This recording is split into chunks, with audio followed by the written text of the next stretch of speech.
Sasa nataka we are at Upper Hill School, here in Upper Hill, of course, and I am joined by a panel. And before I introduce them, we are discussing everything basketball. Now, the pictures you saw on your screen was Kenyan Morans taking part in the AfroCan tournament, and they did beat Tunisia 82-76 in the semi-final to make it or advance to their first ever AfroCan tournament final. And the whole country is buzzing. If you've been following proceedings on social media, you've seen that the Morans have been trending every single night that they've been playing. So normally the games have been at around 11, ending at around 1 a.m. It's taken a lot of dedication from most basketball fans here to really, become sleep deprived, but to keep tabs with everything that's happening with the national men's basketball team. But today or tonight, it will be much easier. The final against DRC will be at 9:30 p.m. Now, there will be a viewing party. I will let one of my panelists tell us much more about that. And speaking of the panelists, I am joined by Ronald Owino, who is the head coach of the national women's basketball team that is in the country. I am joined by Cynthia Mumbo here, who is the founder of Sports Connect Africa. And I am joined by George Daryl Omondi, who is a player with the Kenyan Morans, as well as part of the Ball Life Africa organization. So as I said earlier, we'll be discussing everything basketball, and we should just get right into it. Everything Kenyan Morans' amazing tournament coach that they've had. So far, your thoughts? We played well. The training they had before they went to Kampala for the Zone 5, I think was good. And they are together. There's good team chemistry. The addition of Tyler Okari and Desmond and Bushwa Mukota, I think guys who played outside, has really helped. They're playing with a lot more efficiency on offense. And then they have a lot of teamwork as well. Yeah. Fantastic stuff. And just a small correction on my part, I think I'm still feeling Africa Cup of Nations fever. They beat Morocco in the semi-final, not Tunisia. So let's move on in terms of the tournament. Cynthia, you've invested so much, just like Coach, just like Daryl here. Tell us, how did it feel as a serious stakeholder when we talk about the basketball sport in Kenya? How did it feel? Coach was just asking me earlier today, was that you I saw on social media crying? I cried. Because it's a very, very, very, very personal experience for those of us who, spend our time with these young lads. I've been a national team manager for the women's team at the All Africa Games. The investment behind, these guys putting in their time. The boys come for training at 6 a.m. The ladies as well. They come, they give their time. And nobody knew so much about what is there. So it was, as I said, it's inexplicable. It's just an incredible, incredible feeling. Yeah. And I could imagine more so for you, but indeed as well for the country. Serious stakeholders here when we talk about basketball. We're going to look at it from a player's perspective. Daryl, you're a player with the Morans. How did it feel knowing and seeing guys that you know out there in the court in Mali doing amazing things? Does that inspire you? How did you feel? Yeah, that really inspires me. Thank you for that question. It was really good. A training camp we had from 3 months ago. And I really appreciate the coaching staff that really did us proud. The addition of the 3 players from abroad, like Coach said, was really good, not only for the country to win, but also to inspire us as local talents so that we might also reach them and also know that we can. And I really think this was really good, and we really thank God for them. And we really look up to today at 9:30 so that we can stream that live. The watching part will be at Nyayo National Stadium, and we really welcome everyone on board to come and see what the Morans are going to do. Thank you. Exactly. The game will be streaming live. You can have a look on the Kenya Basketball Federation Facebook page. And, speaking of streaming live and exactly where you can catch that game, I'm sure Cynthia has many more details for us. Cynthia, you'll be having or hosting a viewing party? Yes, there will be a viewing party at Nyayo Stadium. Entry is free. So we're telling every single Kenyan, come out, come get to connect with the basketball fraternity, come get to, have a feel of what it's like to watch the Morans. We'll be at Nyayo from 4 p.m., but the game is at 9:30 p.m. as you had said earlier. There's going to be music, entertainment. It's going to be exciting for everybody. And the idea really is for guys to open up for people to get to know that there is basketball in this country, and that's where you'll find us. Exactly that. So for those of you who are able to make it, be sure to make your way over to the Nyayo Stadium, in particular the Nyayo Gymnasium, and we'll actually be talking about the state of Kenyan football because, you know, there's so much to be said about the hurrah that Kenyan Morans have made and caused a buzz in the country. But indeed, there have been some problems that particularly, I will say this, at NTV, we really have tried our best to highlight, but we'll get to all that later. I mean, we were talking to a current Kenyan Morans player. Let's talk to, you know, Coach Owino here, who was a serious player in his heyday. I mean, just take us back to that, Coach. You know, going back to those days, we all, or at least the people who follow basketball quite seriously in the country, know that you were very, very good on the court. How does it feel transitioning from a serious player to a serious coach? We know that you're FIBA accredited in terms of coaching. Let us know how that goes. Okay, the last time, the reason the Morans victory is really good is because the last time the men's national team took part in AfroBasket was in 1993 when I was in the team. 1993 is over 25 years later. Before that, the only other time we took part in the AfroBasket was in 1989 in Angola. So I think we are really excited. We started by beating Egypt. We had never beaten Egypt until last month. So it was a very good feeling for us. Like Cynthia says, we've worked hard. For me as a player, when I used to play, we played under a lot of... basketball is a peripheral sport, and we've not been given a lot of support. But nevertheless, we've done what we can do. So for me right now, seeing us beat teams that have always beaten us before, I think is a really good thing. Transitioning from being a player to being a coach and maybe being an instructor, I've always had a passion for the game, and that's why I'm still actively involved in basketball. But for me, it was a really good feeling that I was part of the team or the management that changed basketball, because now all of a sudden people are realizing, hey, there's basketball, and it is we might not have it's not as popular as football or maybe rugby, but we are getting somewhere. There are certain things we are doing, and we seem to be doing it right, because also the Kenya Basketball Federation has gotten sponsorship. So maybe the chips seem to be falling in the right places at the right time. So we just want to use this momentum. The ladies are also going to Senegal in 2 weeks. So we want to go out there and really try our best, yes. Exactly that. We'll be getting to the ladies' side of basketball in just a bit. I'm going to skip Cynthia for a minute. I'll get to Daryl here, who, as we said, you know, has first-hand experience when we talk about on the court, playing for the Kenyan Morans. And as you can see, Ball Life Africa. So, Daryl, maybe you can just let us know a bit more in terms of the organization that is Ball Life Africa. How has it helped you? We know you have a very interesting story in terms of sponsorship. And are you feeling the structures of football, or of basketball rather? Hey, that AfroCan hangover is serious. But are you feeling the effects of the structures of basketball in the country changing? Yeah, thank you for that question. Actually, Ball Life, it's a community-based organization that seeks to provide mentorship through basketball, the game that people love. So it's really good that we make you become a better human being, because that's what we really want. And there's no better way to do it through basketball. Yeah. And tell us a bit about your story in terms of what led you to love basketball. How did you start playing?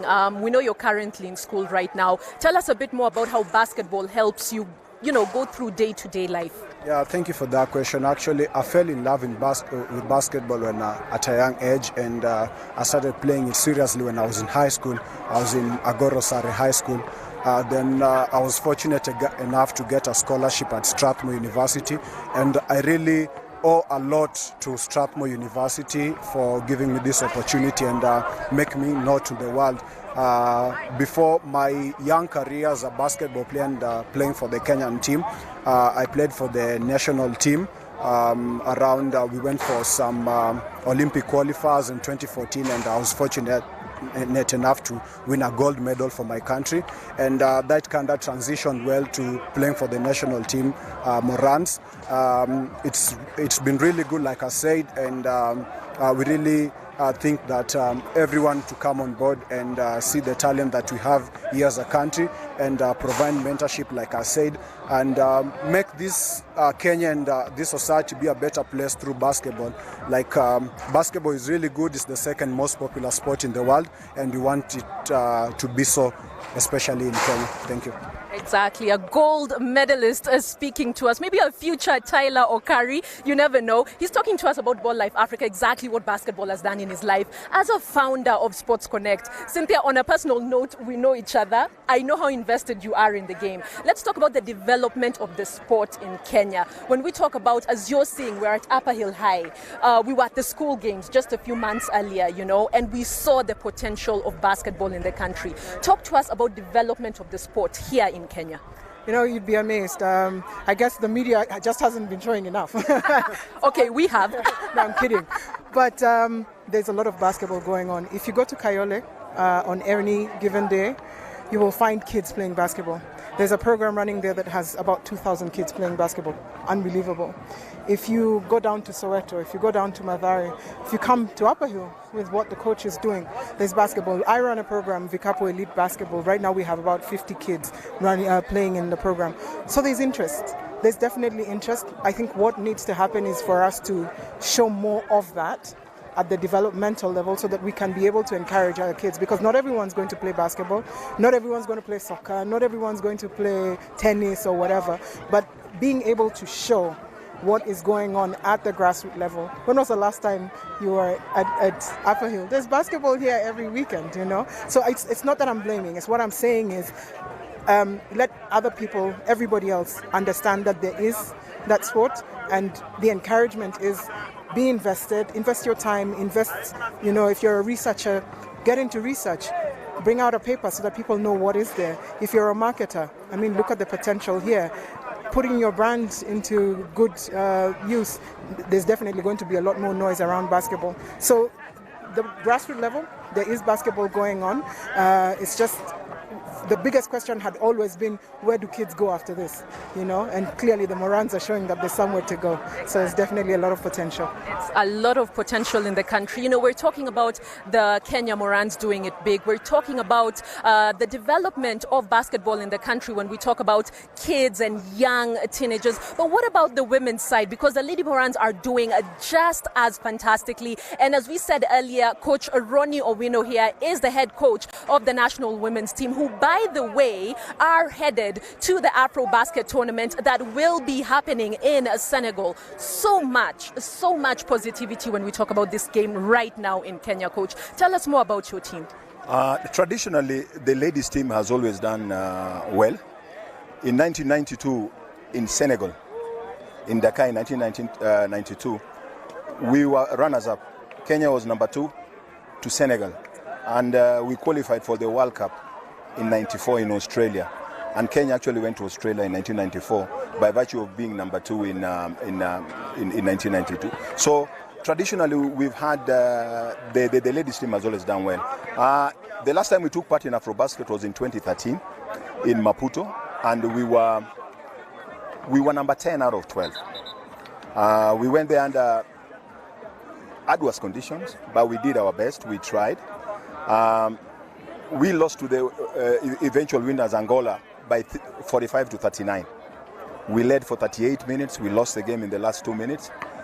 Our biggest problem sometimes comes from preparation. As I speak to you right now, Senegal are in China preparing for the ladies' championship. Angola are in Portugal. We haven't started camp. Hopefully we start camp tomorrow. This tournament, all the foreign players are allowed to play. So it's tough. We want to give it our best shot. We will try our best. But moving forward, maybe we need to start training earlier. We also we've initiated a program where even when we don't have a tournament, we'll be training. We'll be training every Mondays, and we'll keep in touch. We need to get our players who are in the US. We have some players in the US, some good players in the US. We are liaising with Kiganya, who's a coach in the US, to keep for us tabs on those players so that we can actually get them, see what Tyler has come and done, see what Bush has come and done. we need that to happen for the ladies as well. Yeah. So for the ladies, good stuff. We have about 10 days to train. Let's train and see how it goes. Yeah. Indeed, all the best to the Lady Morans there. You know, I know I'm short on time, but I really want to talk about the effect of exposure, that being abroad or outside Kenya, and what it does to a player. As coach said here, we are seeing the likes of Tyler Curry just doing amazing, and AfroCan actually allows 3 foreign players, yeah? But you can see that it's largely locally based players, but you can see the effect of the few foreign based players. But before I get to that, huge issue that we've been talking about for quite a while now in terms of infrastructure, especially here in Africa, here in Kenya in particular. We have seen, the state or the condition of a Nyayo gymnasium. We've seen indoor, outdoor courts, and, which is really the best for basketball. I want to get it from the experts here before I go over to Daryl and ask him what his aspirations are. We're talking about exposure for these young players and exactly what that can do for him. A quick one, Cynthia, on the certain conditions that we've seen, especially in terms of the story of Nyayo Gymnasium, the leaking roofs, lack of changing areas, the electronic boards. Tell us a bit. At one point I had written to the guys that put up the board in Nyayo, and they told me that particular board is no longer in production. And we're competing with the rest of the world. If you've seen what Rwanda has done, yesterday they just launched their new indoor gymnasium, world class. Africa needs to realize, Kenya needs to realize that we're no longer competing with each other. We're competing with the world. The resources are scarce. So if you're going to put your players someplace, we've always been known as a sporting nation, but we're a talented sporting nation. We're not investing in innovation. We're not investing in infrastructure the way we should. It's sad that I have to say this. We were promised stadiums, 9 stadiums, 6 stadiums, whatever, I don't know. But you cannot compare that. And an athlete is his environment. If you can't give them the best in their training, they will just give you what they give you out of training, So I really commend our boys, because with whatever little they've been given, they've gone, ahead and done so much more. But our pride comes in being able to treat our athletes exceptionally well at every given point. Whether it's a young kid who's coming to train in a space like this, what should this space look like? This is basically a school coming and saying, we're putting tarmac. We have all these people who are here. They should be sitting in a better environment, My parents should be able to come and say, basketball, really cool, I want to sit. Can they find a clean toilet? And it's across the board.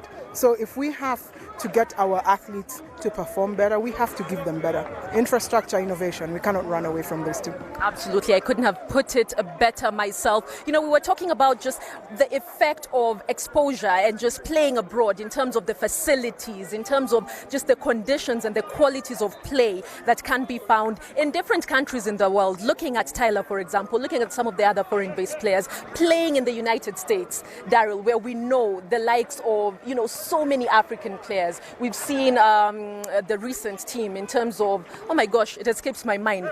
But, the current NBA champions, please remind me the name. Toronto Raptors, fantastic. You're seeing the likes of what Ujiri has done, who's currently in Kenya. Toronto Raptors doing amazing, and it's based on a lot of African talent. What are your aspirations? Currently, I'm focusing on getting done with school, and also focusing getting the best that I can be in basketball. My aspiration is to use the talents that God gave me in basketball to make a change in my society. So wherever God will put me, I'll really appreciate, and I'm really taking time to study with the pros like Tyler Curry, so that I can really know what it takes to be there. And once I promise that if I get there, if God wills that I get there, I'll use the resources and everything to make a change and impact in my society.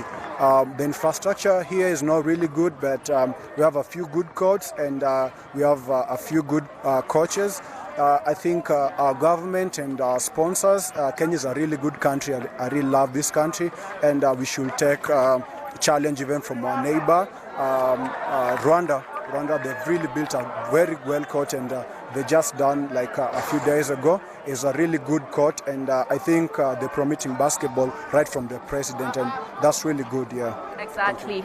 You know, when we talk about investment and, putting in the money when we talk about sports and the development of sports in different countries, as Daryl has put it, as Cynthia has put it, Rwanda unveiling an absolutely amazing gymnasium. It was yesterday. We're seeing the likes of Johannesburg, who are able to host the NBA Africa weekend. We do have the NBA Africa League coming up. Senegal also doing quite well when we talk about infrastructure. So where does Kenya rank in terms of all this? That's a conversation that can drag on and on, but still quite an important one to have. Now, I know we are quite short on time, so I'll get to the final topic of this particular discussion. It's the final in about 6.5 hours. The AfroCan final happening between Kenya and DRC. Now, DRC had beaten Kenya earlier on in the tournament, but the Morans doing so well, and we are hoping that they will be buoyed by that recent performance. Well, we'll wait and see. If you can make it over to Nyayo, be sure to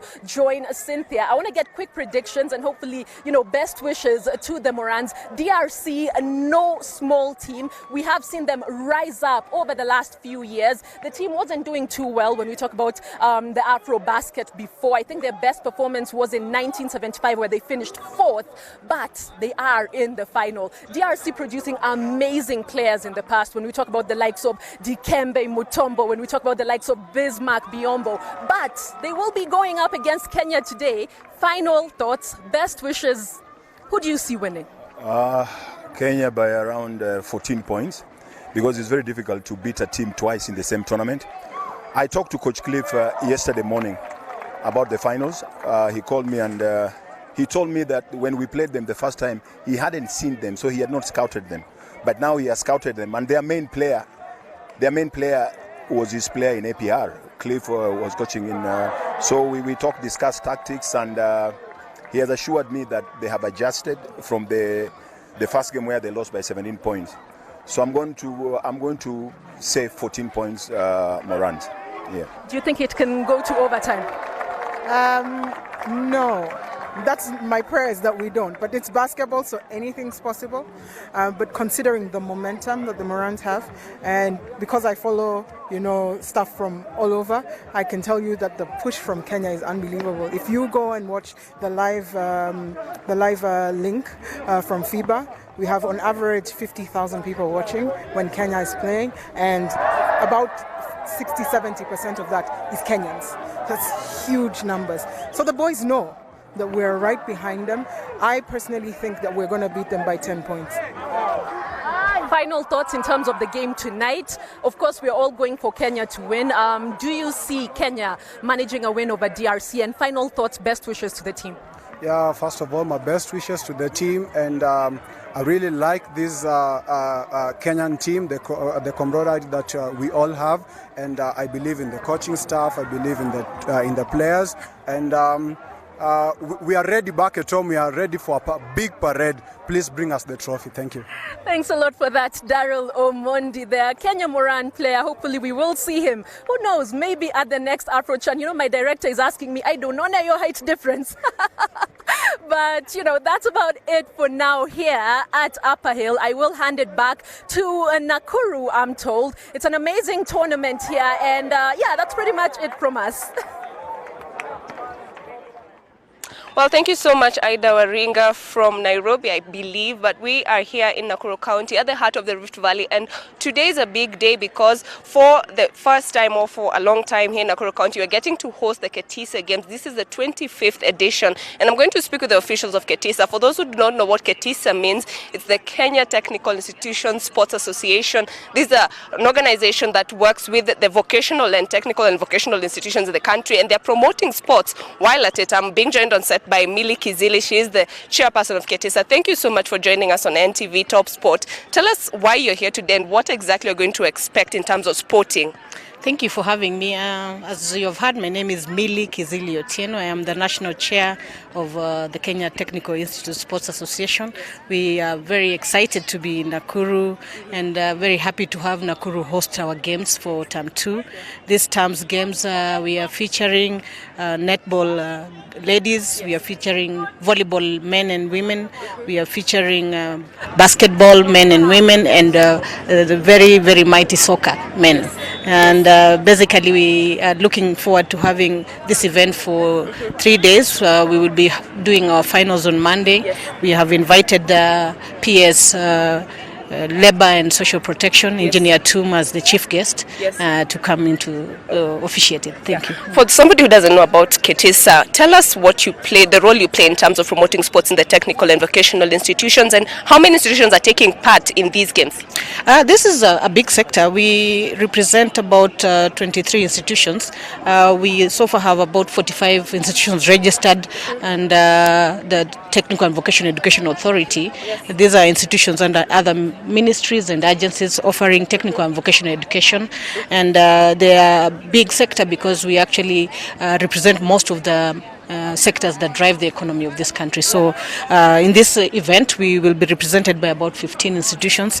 We are hoping that these institutions will grow to about 45 that are currently registered. Tell us about the sports industry. You have volleyballers, you have footballers, you have basketball going on right now in different pitches. What are you expecting today, and what activities are taking place in the different pitches? Yes, this is critical for us. Apart from nurturing skills and competencies, we really believe also in promoting and nurturing talents among the youths that are in our institutions. This provides an opportunity for them to showcase their talents, and if possible they will be identified for professional sporting activities later on. So we believe very strongly that we have very key sports talents among our youths, and we give them an opportunity to show what they have and to interact and relate with each other.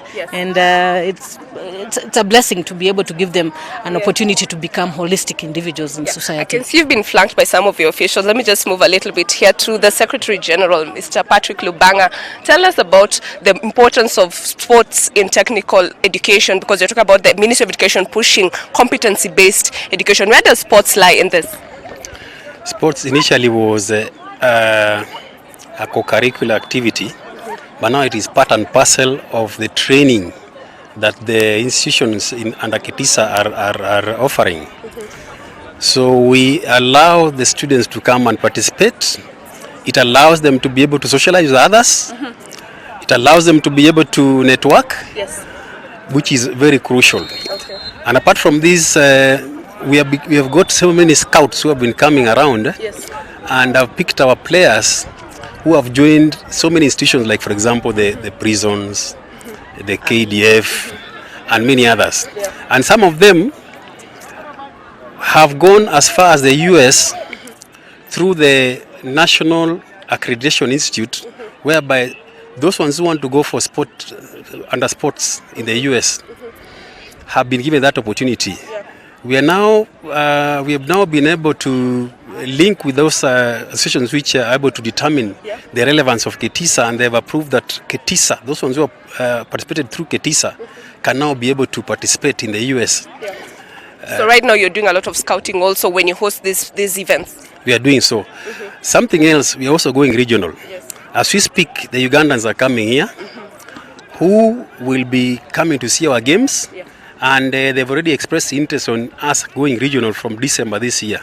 So from December this year, we'll be having ball games, and we'll be having the Ugandans, the Rwandese, just regional, the same way you're having the secondary schools. So we expect that the talent that we'll pick here will be able to allow it to grow, so that we can be able to compete with our members, the other side. As an association, 25 years of promoting sports in the country, you've been able to nurture talents that you have already spoken about. What are the challenges of these talents just also flourishing within the local sporting scene? So many. First of all, budgetary constraints. We are not able to pick up those ones who have been able to excel, put them together, develop that talent and expose them further. We've tried engaging with other institutions, like for example Ketissa, wakina the AK and others, with a view of now joining us and having Ketissa coming in as a team, so that they can be able to participate in their competitions with a view of them getting that talent. So what we are left to is that we inform the relevant associations, bodies who are able to pick that talent to come and watch our games. Like for example, the KDF will be here. We expect that they'll be able to pick a few individuals to join them. So those are the challenges. But we are lucky that Coca-Cola has now come on board. They have just given us some sponsorship. Okay. We want to be able to grow this sponsorship so that we can be able to bring our students on board who can be able to be captured so that they can be able to grow. Okay. From your experience, you're doing a lot of ball games here. We're talking about maybe just football, volleyball, basketball, and also other sporting activities. We're talking about taekwondo and all that. Are these still featured, or it's mainly ball games that has been the brand sporting event for Ketissa? Ketissa, we have termly games. Like for example, term 1, we had athletics, we had 7-a-side rugby for the men, women's soccer. So we try to spread them so that because of the budgetary constraints, so that we spread them within the 3 terms. So this term is ball games, but term 3 will be having cross country, we'll be having indoor games, hockey and handball, so that at least we can give the opportunities to the students. Those so that you see, if we have them all in one, there are some students who are multi-talented, and it is good that they have a chance to play in all the games, and also to allow the institutions to be able to expose their students through the 3 terms. Okay, maybe finally, what is the future of sports in technical institutions, and how best can you grow? We are talking about 25 years of promoting sports. What is the future for Ketissa in terms of improving sports for the young people in the vocational institutions? First of all, what you've done, we are expanding the institution membership. Those ones who are not directly at the Ministry of Education, we have identified that there are 45. So we want to capture all these 45 to come together. Because the mainstream institutions, that is Ministry of Education, they have their games, and they're quite a number. Us who are not in the mainstream institutions, ministry, we want to come together so that we can capture all that and be able to move forward together as a team.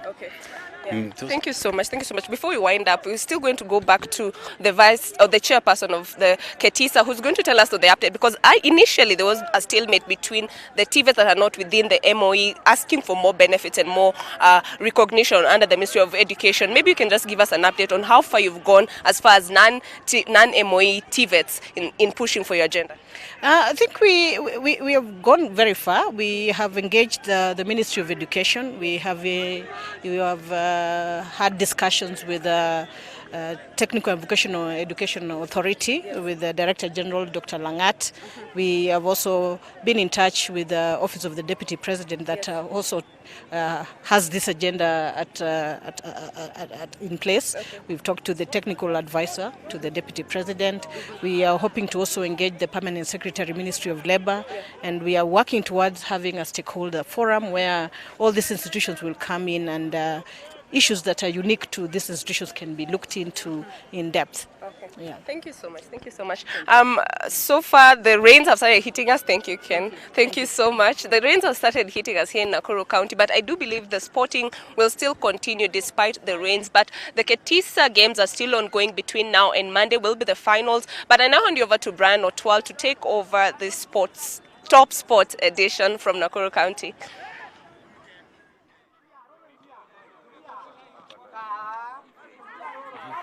All right, we are here at the Ziwani grounds, and the 41st edition of the Kothbiro tournament has entered its semi-final stage. One of the semi-finals will be played this afternoon. Umeme B is taking on Kingston in the first semi-final, before the other one that will be played on Sunday between Massa and Juakali, that is Alin Juakali. That semi-final will be played tomorrow on Sunday, but the first one will be up between Umeme Bees and Kingston FC. This tournament has over the years been of impact to the players, as the players who take part in the Kenyan Premier League as well as the National Super League and other tournaments that they have to try and keep fit, this being an off-season tournament that happens every year, an off-season tournament, beg your pardon, that happens every year when other other tournaments are off season. This among them Kenyan Premier League and the National Super League, when the tournaments are not happening.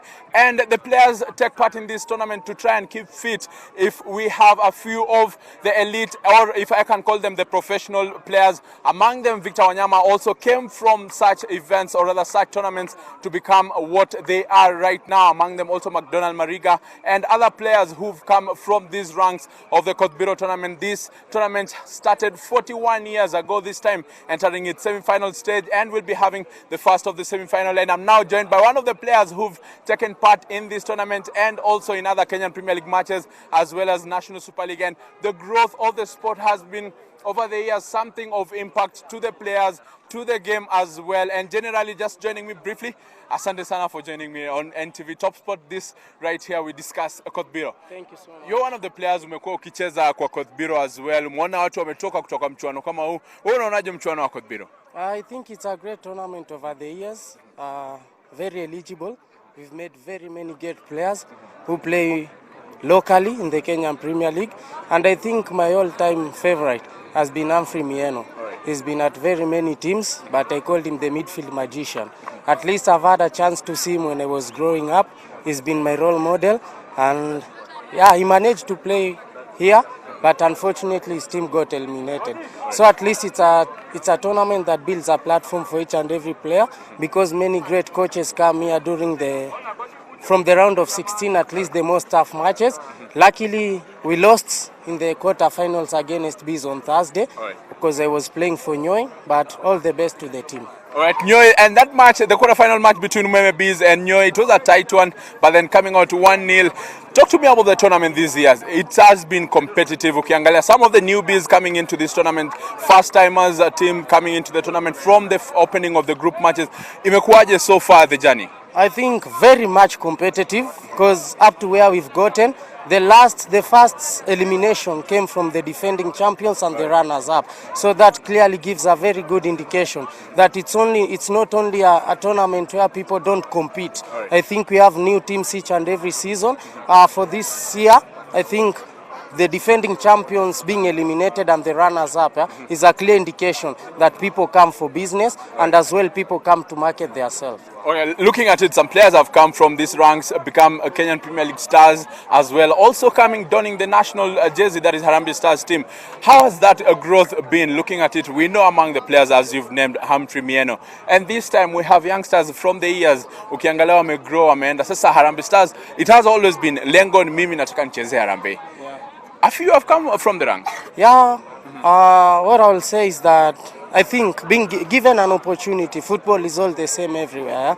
So it's only a matter of opportunity and chance, because the great people whom we see, some of them are our mentors, some of them are our personal friends. At least we get to talk. I can pick Humphrey Mieno because at least most of the times I see him when he's around, and he's a great buddy to everyone. He mentors us and he tells us what football can do for you. Okay, let's look at this ground. Ziwani imekuwa hivi vumbi. And at least looking at it, ukiona the fans who come into the stadium, some even get to sit on the walls that have been erected to try and protect the area. It is bringing fans to the stadium, perhaps something that is different compared to some of the matches that we have in the Kenyan Premier League. Yeah, I think, Brian, as you've said, it's buzzing with fans here. Each and every match, there's no any match that is a small match. Right. So I think maybe if the Kenya Premier League tries to adapt the system that we use here, because it's a free match and each and everybody feels open. Right. So I think the Kenya Premier League should try and adapt the style of the Kothbiro, because for sure fans will show up. Because the only thing that they need is entertainment. If you give them entertainment, you are dope with that. And our facility, perhaps the governor, Nairobi governor, wants to try and make it to be something worthwhile for the players, and also a facility that can be used in the near future moving on. Do you feel it's something good for the sport? I think definitely that's our first plea. If you can hear to our cry, because the ground has been like this for the last 41 editions.